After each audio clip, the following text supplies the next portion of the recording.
Hey guys, it's Jess.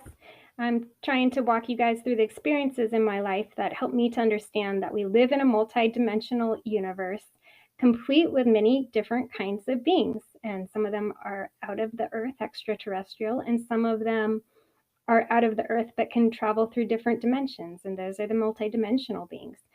And it sounds really kooky and crazy, but luckily, there's more and more people coming forward to reveal their personal experiences so that all of humanity can grow from it, and just in time, just in time to keep the bad guys from winning.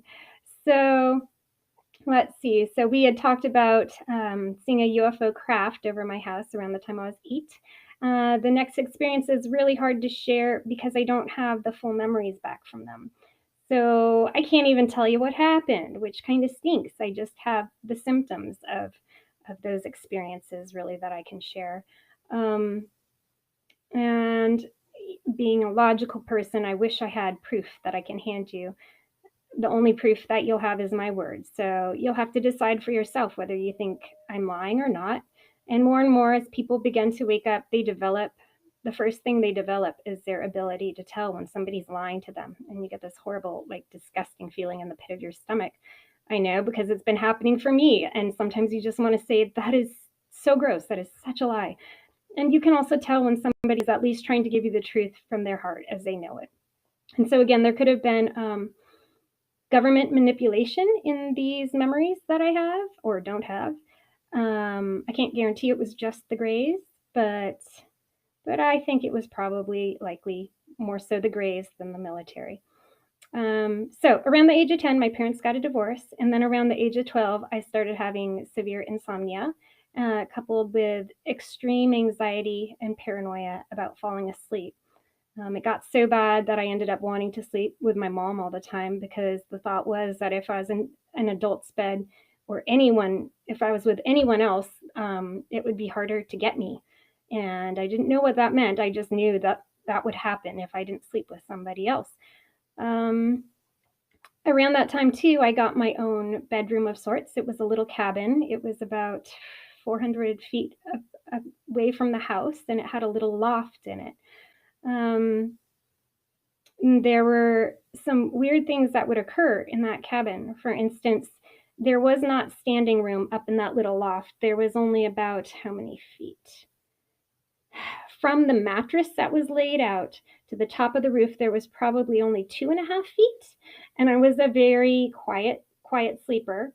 And there were a number of times where I would wake up and I had been turned around with my head at the end where my feet should be of the bed. And I was very disoriented and it made absolutely no sense. And I would end up falling back asleep, but it just didn't make any sense. Then there were times that I would wake up in the morning and I would always have lots of pillows on my bed because I liked them.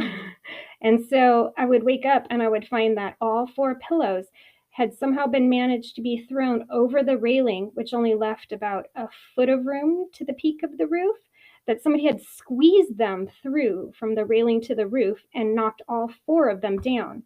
And again, I'm not a sleepwalker. I'm a very quiet sleeper and I kind of curl up and that's it.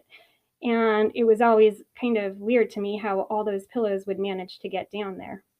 And during this time, that paranoia just got worse and worse. That basically there was an entity or entities watching me, and that they were waiting for me to fall asleep, and that as soon as I'd fall asleep, that's when something terrible would happen.